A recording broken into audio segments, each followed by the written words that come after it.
আজকের সভার সভাপতি হরিপ্রসন্ন বাবু, আমি তাঁর গুণমুগ্ধ। প্রশিক্ষক হিসেবে তার সঙ্গে আমার পরিচয় হয়েছে 2-3 জায়গায়। তো আজকে ওনাকে সভাপতি হিসেবে পেয়ে আমি খুবই আনন্দিত। ওনার জ্ঞানের সীমা পরিসীমা নয় আমি আগেও দেখেছি, তাই আমি তাছাড়া শরদিন্দুবাবু আছেন, যার গল্পের আমি একজন গুণমুগ্ধ পাঠক।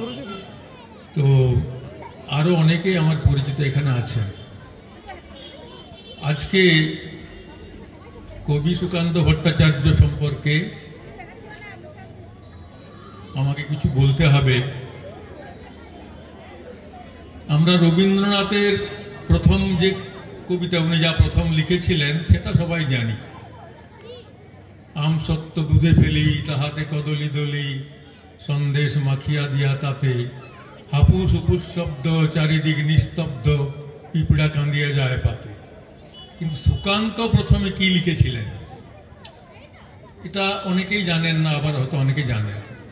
আমি যখন স্কুলে পড়তাম তখন বাংলার মাস্টারমশাই একটা বলেছিলেন কথা, যে এটাই সুকান্তর প্রথম রচনা।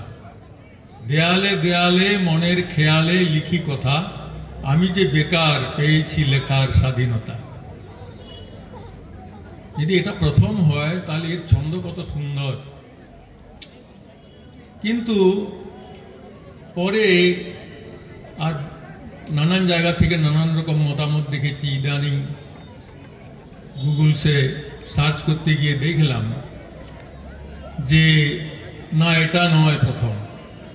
বলছে প্রথম হলো রাখাল ছেলে নামক একটি আলেখ্য। তো তাতে আমি আরো মুগ্ধ হলাম। যদি রাখাল ছেলে যদি প্রথম রচনা হয় ওনার, 3 পাতার মতো একটা আলেখ্য, গানও আছে, কবিতাও আছে, আর কিছু ভাষ্য আছে, সেটা আরো এত বেশি বিদগ্ধ আলোচনা। তখন ওনার বয়স 11, লিখছেন, এই গুগলে লিখছে যে যখন ওনার বয়স 11 বছর তখন তিনি এই আলেখ্যটি লিখেছিলেন। তো 11 বছর বয়সে আমরা ভাবি 6-7 বড় জোর, তো এই বয়সে এত চমৎকার কি করে লেখা সম্ভব, এত সুললিত ভাষায়, এত চমৎকার ছন্দবদ্ধ কবিতার মধ্য দিয়ে। তো সুকান্ত মানেই তাই। সুকান্ত মানেই তার এই সামান্য বয়সে তিনি যখন তার বয়স যখন 18 বছর, তখন ফ্যাসিবাদ বিরোধী একটা সংগঠনের সমস্ত লেখক লেখিকারা মিলিয়ে একটা পত্রিকা করেছিলেন আকাল বলে, তার উনি সম্পাদনা করেছিলেন। তখন বয়স 18। যখন তার বয়স 15 তখন তিনি 18 বছর বয়স কবিতাটি লিখছেন। যখন তিনি ম্যাট্রিকুলেশন পরীক্ষা দেন তখন তার রচিত কবিতা গৌহাটি বিশ্ববিদ্যালয়, ঢাকা বিশ্ববিদ্যালয়, পাটনা বিশ্ববিদ্যালয়ে পাঠ্য। তো এক অস্বাভাবিক অভূতপূর্ব প্রতিভার অধিকারী ছিলেন তিনি। কিন্তু তাকে আমরা মনে রেখেছি। একজন প্রখ্যাত কবি বলেছিলেন যে সুকান্তর কবিতাগুলো খানিকটা স্লোগান ধর্মী। তো তাকে মানুষ ভুলে গেছে। তার কবিতা খুব বিদগ্ধ 2-1 জন ছাড়া কেউ পড়ে না। কিন্তু সুকান্ত জনগণের কবি, তিনি লিখেছেন জনসাধারণের জন্য। তাই তাকে সকলেই মনে রেখেছে। ভুলিয়ে দেবার চেষ্টা করা হয়নি যে এমন নয়। যখন রবীন্দ্র, সুকান্ত এবং নজরুলের জয়ন্তীগুলি পালিত হতো এখানে, তখন সেটাকে অনেকে রসুন সংস্কৃতি, রবীন্দ্রের র, সুকান্তের সু, নজরুলের দন্তন্য, রসুন সংস্কৃতি হিসাবে ব্যঙ্গ করা হয়েছে। কিন্তু শুধুমাত্র কবিতার মধ্যে যদি সার বস্তু না থাকে তাহলে জনসাধারণের মধ্যে সেটা বেশি দিন টিকবে না। যে কোনো লেখাই যতক্ষণ না মানুষের অন্তরকে ছুঁয়ে যাবে সেই লেখা কোনোদিন টিকবে না, বেশি দিন সে থাকবে না। তো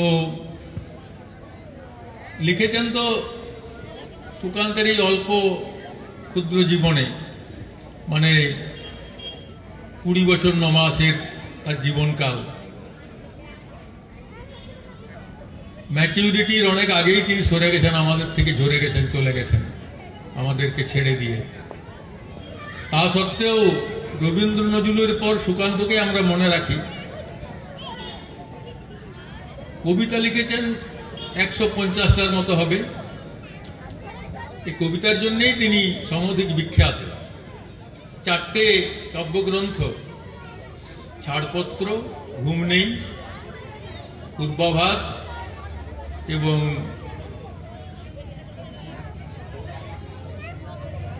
বলছি একটু পরে, এই মুহূর্তে মনে পড়ছে না। তো ওই 4টে কাব্যগ্রন্থ রচনা করেছেন। একটি ছাড়পত্র, ঘুম নেই, পূর্বাভাস এবং মিঠে কড়া। এই 4টাকেই গুণীজনরা বলেন যে এই 4টা কবিতার কাব্যগ্রন্থের মধ্যেই তার সবচেয়ে গুরুত্বপূর্ণ সৃষ্টি বিধৃত আছে। এছাড়াও তিনি কিছু গান লিখেছেন, সে গানগুলো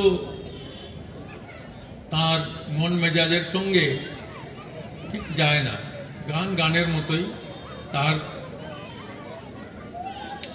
গান এমনি গীত হয়েছে বিভিন্ন জায়গায়। যদিও তিনি কিছু পত্র লিখেছেন, পত্রগুচ্ছ, তার বেশিরভাগ অরুণাচল বসু, মানে তার আবাল্য বন্ধু, আজীবনের বন্ধু, তার মা সরলা বসু কবি নিজে,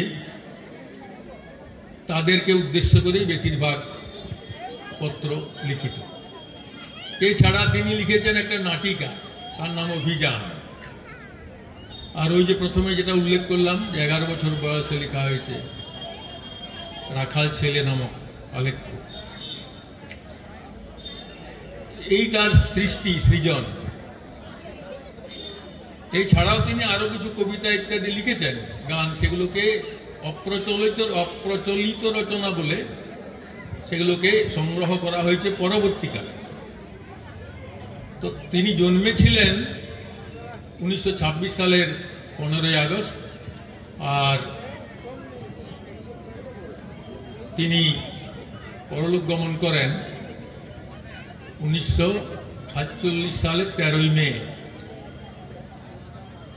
তিনি বলেছিলেন, এবার মুক্ত স্বদেশেই দেখা করো। ঠিকানা নামক একটা কবিতায় বলেছিলেন, এবার মুক্ত স্বদেশেই দেখা করো। কিন্তু তিনি আর মুক্ত স্বদেশ দেখে যেতে পারলেন না। তার কয়েক মাস আগে, মাস 3 আগেই তিনি চলে গেলেন আমাদের ছেড়ে। তো লিখেছেন তিনি প্রথম তার যে লেখা, হাতে লেখা পত্রিকা, তখন তিনি একদম স্কুলের নিচের ক্লাসে। তারপর একটা পত্রিকাতে তিনি লিখেছিলেন, সঞ্চয় বলে একটি পত্রিকাতে, একটা বিবেকানন্দ সম্বন্ধে লিখেছিলেন একটা প্রবন্ধ। অতঃপর স্কুলে পড়ার সময় ওর ক্লাস ফ্রেন্ড ওই অরুণাচল বসু বললাম, তারা দুজনে মিলিয়ে একটা পত্রিকা তৈরি করেছিলেন, সপ্তমিকা নাম দিয়ে, তাতে লিখতেন। তাহলে অত্যন্ত ছোট বয়স থেকেই তিনি লেখালেখিতে ব্যস্ত ছিলেন। আসলে সেই সময়টা বোধহয় অকাল মৃত্যুর যুগ। তার সবচেয়ে প্রিয় মানুষ ছিল তার এক দিদি।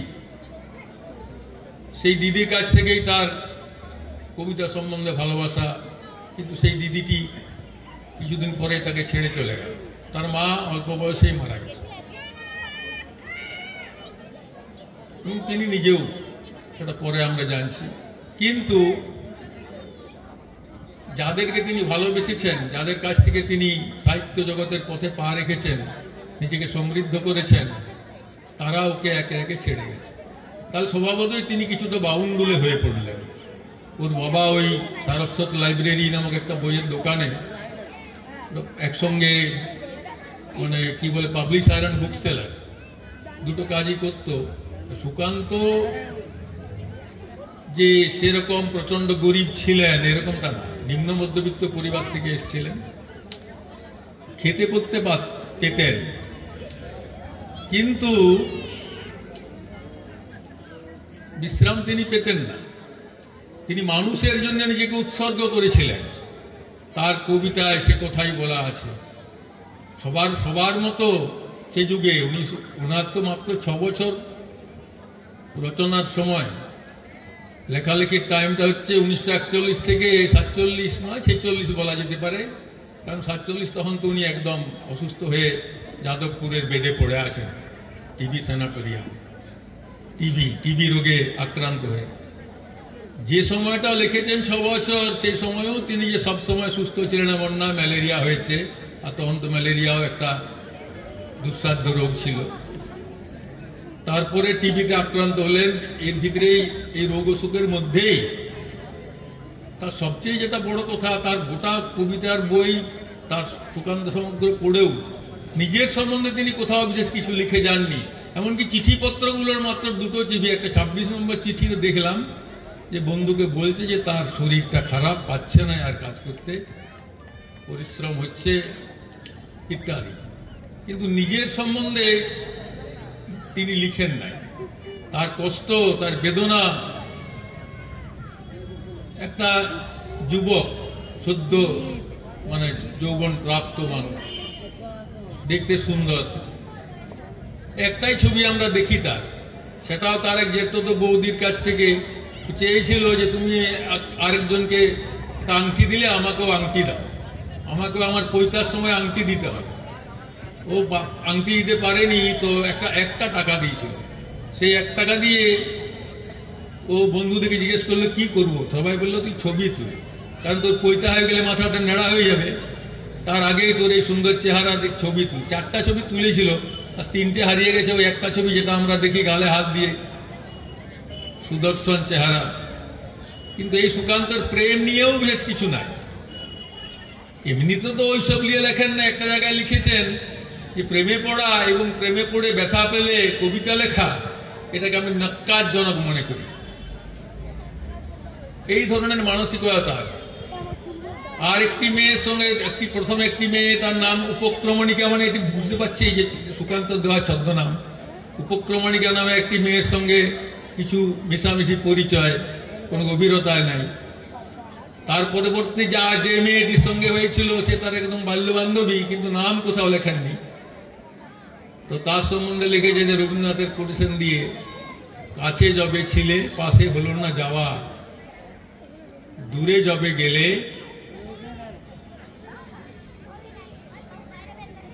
তখন আমি তোমাকে খানিকটা পেয়েছি আর কি। আমার কবিতাটা ঠিক মনে নেই, রবীন্দ্রনাথের এই কবিতার লাইন। তো যাই হোক, এই প্রেম নিয়ে তো উনি লিখেন নাই। প্রিয়তমাস ইত্যাদি যে কবিতাগুলো, সেগুলো আসলে প্রেমের নয়, কাউকে একটা উদ্দেশ্য করে সেই সময়কার যে সংগ্রাম ইত্যাদি, সেসব কথাই তিনি বলেছেন। তো তাহলে আমরা তাকে মনে রেখেছি কেন? কারণ তিনি সাধারণ মানুষের, খেটে খাওয়া মানুষের, না খেতে পাওয়া মানুষের, অশিক্ষিত, নিরক্ষর, দুর্ভাগ্য পীড়িত, দুর্দশা পীড়িত, দুর্ভিক্ষ পীড়িত, এইসব মানুষই তার কাব্যের হচ্ছে নায়ক নায়িকা। তো তাদেরকে নিয়ে তিনি লিখেছেন, যাদেরকে নিয়ে অন্যরা লিখেন না। এবং তার উদ্দেশ্য ছিল এই দেশটাকে সুন্দর করে গড়ে তোলা, এই বিশ্বকে শিশুর বাসযোগ্য করে যাব আমি, এ আমার দৃঢ় অঙ্গীকার। ছাড়পত্র কবিতাতে প্রথমেই বলেছেন। তো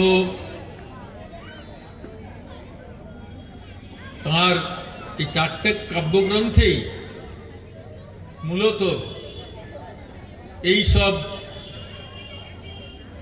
বঞ্চিত শোষিত মানুষের কথা তিনি তুলে ধরেছেন এখনো। এবং দেখেছেন সেই সময় একটা কবিতায় তিনি বিদ্রোহ আজ বিদ্রোহ চারিদিকে, আমি যাই তারই দিনপঞ্জিকা লিখে, দিনপঞ্জিকা মানে ডায়েরি লেখা। তো এই চারদিকে বিদ্রোহ চলছে, সেখানেও অনেক বিদ্রোহ, ফ্যাসিবাদী বিদ্রোহ, দুর্ভিক্ষ পীড়িত মানুষের বিদ্রোহ, 50-এর মন্বন্তরের জন্য যে অভূতপূর্ব বেদনাদায়ক অবস্থা দেশ জুড়ে, তার বিরুদ্ধে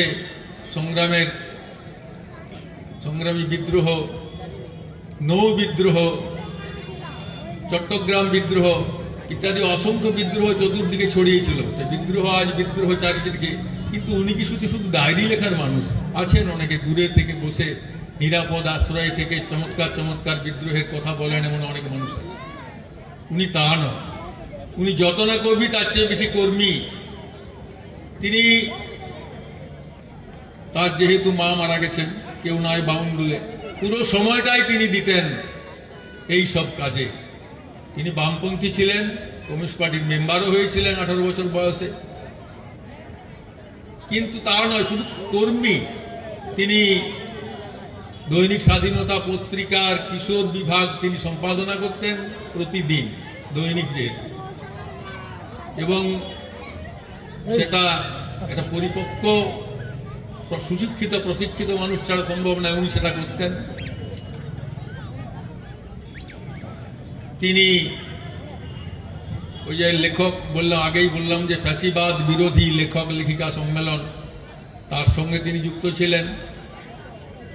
তিনি সংগ্রহ করতেন খাদ্য, যাদের খাদ্য নয় তাদেরকে দেওয়ার জন্যে। তো রবীন্দ্রনাথের প্রতি কবিতায় উনি বলেছেন, আমার বসন্ত কাটে খাদ্যের সারিতে প্রতীক্ষায়, আমার বিনিদ্র রাতে সতর্ক সাইরেন ডেকে যায়। আমার এই কথাটা বলা হলো না যে সেই সময় বিশ্বযুদ্ধ চলছে, দ্বিতীয় বিশ্বযুদ্ধ। সারেগামা পাধানি, বোম ফেলেছে জাপানি, বোমের ভিতর কেউটে সাপ, ব্রিটিশ বলে বাপরে বাপ ইত্যাদি আমরা যেগুলো শুনি যে সমস্ত, সেই সময় কলকাতার বুকে বোমা পড়ছে মুহুর্মুহু। সবাই, অনেক মানুষ কলকাতা ছেড়ে দিয়ে চলে গেছে। তখন ঘরের পর ঘর খালি হয়ে গেছে। সুকান্ত কোনো মতেই কলকাতায় ছেড়ে যাবে না। ওর প্রথম প্রেম ছিল কবিতা, দ্বিতীয় প্রেম শোষিত বঞ্চিত মানুষ, তৃতীয় প্রেম ছিল কলকাতা। কলকাতাকে এত ভালোবাসতেন যে বলেন না, এই যে কি ব্যাপারটা ঘটবে, কি দৃশ্য, একাকিত্ব। বলেছে বন্ধুকে চিঠিতে যে রাত্রেবেলায় এখন কলকাতার বুকে বেরোলে মনে হয় যেন ভূতে তাড়া করবে, এত খাঁ করছে, সব চলে গেছে মানুষ। তো সেই রকম পরিস্থিতিতে উনি কলকাতাতে ছিলেন। আর মন্বন্তর, ওটাকে আমরা 1350-এর মন্বন্তর বলি, বেশি দিন আগের কথা নয়। আমার বাবা জেঠারা দেখেছে আমাদের এলাকার এই জঙ্গলমহল এলাকার 1/3 মানুষ না খেতে পেয়ে মারা গেছিল। সেই রকম পরিস্থিতি তখন, কলকাতাতেও না খেয়ে মানুষ মারা যাচ্ছে। তো ওই যে বলে যে আমার বসন্ত কাটে খাদ্যের সারিতে প্রতীক্ষায়, নিজের জন্য অতটা নয়, উনি খেতে পেতেন। ওর বৌদির কাছে গেলে খাবার জুটত, খাবার ও নিজে খেতে পেত। কিন্তু অসংখ্য মানুষ, যে কোটা আরেকটা জিনিস, উনি তো আমরা কবি সুকান্ত নিয়ে আলোচনাটা করছি, কিন্তু কিছু গল্পও লিখেছেন। ক্ষুধা দুর্বোধ্যতা, ক্ষুধা নামক যে গল্পটা, তাতে কি মর্মান্তিক অবস্থা তখন দেশে। আমাদের এই এলাকায় 1/3 মানুষ মারা গেছিল না খেতে পেয়ে 50-এর মন্বন্তরে। আমার বাবা জেঠারা দেখেছে। অতটা না খেতে পাওয়া তখন ছিল না, বনের পাতা খেত গরিব মানুষ। এসব গল্প আমরা শুনেছি বাবা জেঠার কাছ থেকে। কিন্তু কলকাতায় আরো অন্যান্য, যেমন বিজন ভট্টাচার্যের লেখা যে নবান্ন নাটক, তাতেও দেখা যাচ্ছে ফ্যান দাও করে কলকাতায় প্রচুর মানুষ গ্রাম থেকে গিয়ে কলকাতায় ভিড় করত খাবারের জন্য, চারটি খাবারের জন্য। রাস্তার ধারে মরে পড়ে থাকতো মানুষ। তো এই বেদনাগুলো তাকে মথিত করত।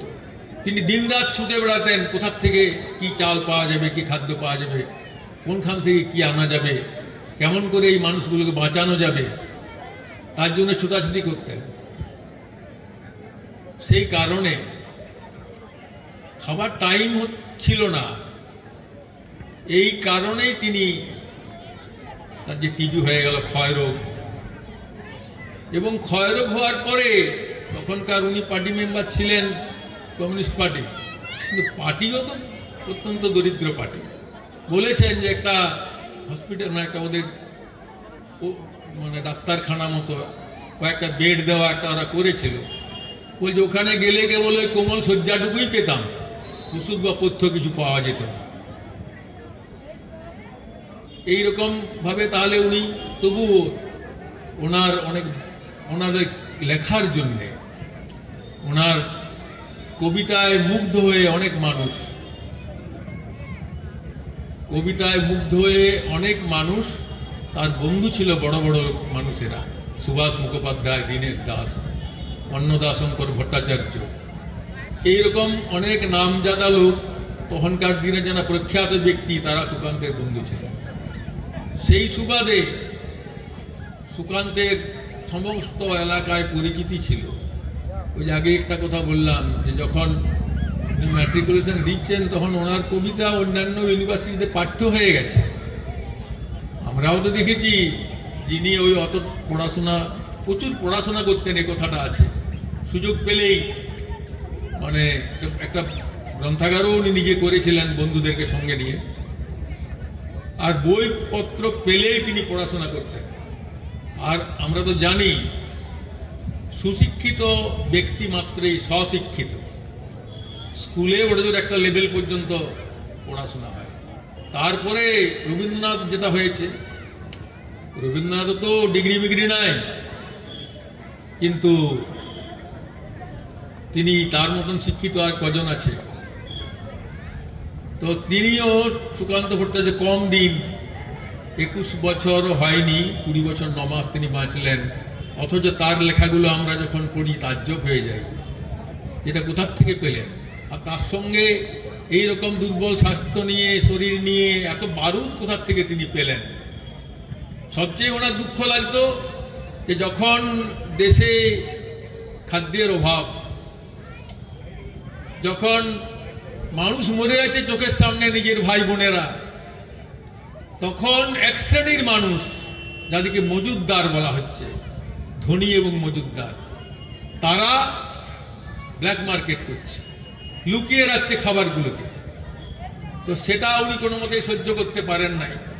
তার জন্যে তিনি বলেছেন, শোন রে মালিক, শোন রে মজুদদার, তোদের প্রসাদে জমা হলো কত মৃত মানুষের হাড়, হিসাব দিবি কি তার?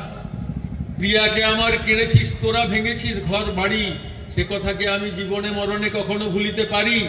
আদিম হিংস্র মানবিকতার যদি আমি কেউ হই, স্বজন হারানো শ্মশানে তোদের চিতা আমি তুলবই। এই তীব্র বারুদ তার মধ্যে ছিল। তার কবিতায় তিনি সবাইকে কচুকাটা করেছেন, যারা আমাদের দেশের শত্রু, আমাদের দেশের মানুষ হয়ে তাদেরকে তিনি ক্ষমা করেননি। তিনি সবচেয়ে ভালো একটি মাত্র প্রবন্ধ তিনি লিখেছেন আমার মনে হয়, আমি সুকান্ত সমগ্র তন্নতন্নকে খুঁজে দেখলাম, একটি প্রবন্ধ লিখেছেন। প্রবন্ধটির নাম হচ্ছে ছন্দ ও আবৃত্তি। তো কত বিদগ্ধ লেখা ছন্দ এবং আবৃত্তি সম্বন্ধে সেই সময়কার যারা, রবীন্দ্রনাথ তো ওনার শিরোধার্য, রবীন্দ্রনাথকে নিয়ে অনেক কবিতা উনি লিখেছিলেন, এক যে ছিল আপন ভোলা কিশোর ইত্যাদি, অনেকগুলি কবিতা ওনাকে উৎসর্গ করা হয়েছে 25শে বৈশাখের উদ্দেশ্যে, রবীন্দ্রনাথের প্রতি। তো রবীন্দ্রনাথের ছন্দের দ্বারা তিনি প্রভাবিত হবেন, নিশ্চয়ই হয়েছেন, কিন্তু তিনি নিজে ছন্দকে নিয়ে অনেক এক্সপেরিমেন্ট, পরীক্ষা নিরীক্ষা করেছেন, কত রকম ভাবে ওই কম বয়সে কি করে এত চমৎকার ভাবে নানাবিধ ছন্দ, অথচ গদ্য ছন্দেও তিনি বলেছেন যে গদ্য ছন্দ ঠিকমতো আবৃত্তি করতে পারলে সেগুলোকেও চমৎকার ভাবে পড়া যায়।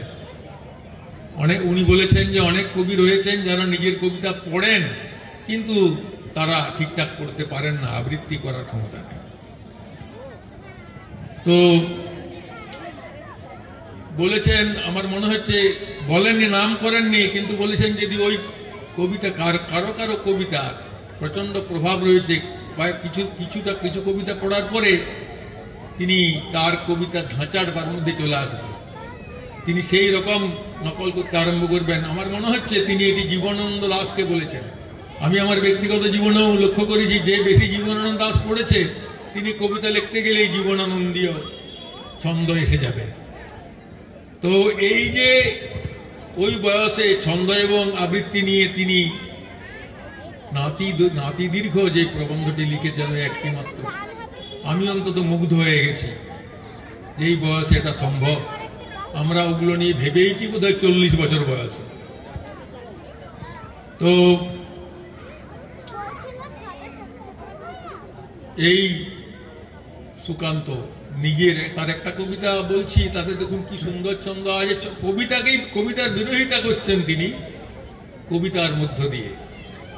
এ মহামানব আরে কাব্য নয়, এবার কঠিন কঠোর গদ্যে হানু, পদলালিত্য ঝঙ্কার মুছে যাক, গদ্যের কড়া হাতুড়িকে আজ হানু। প্রয়োজন নেই কবিতার স্নিগ্ধতা, কবিতা তোমায় দিলেম আজকে ছুটি, পদলালিত্য ঝঙ্কার মুছে যাক। ক্ষুধার রাজ্যে পৃথিবী গদ্যময়, পূর্ণিমা চাঁদ যেন ঝলসানো রুটি। তো কবিতার মধ্য দিয়েই তিনি কবিতাকে ত্যাগ করার কথা বলছেন, যেটা এই যুগটা গদ্যের যুগ।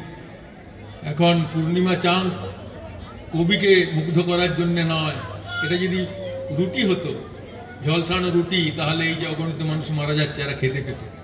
তো সেই ধরনের তিনি কবিতা লিখেছেন। দেখ, আমি অনেক কথাই বললাম, আমাদের হরিপ্রসন্ন বাবু আছেন, যেগুলো বাদ গেছে উনি বলবেন।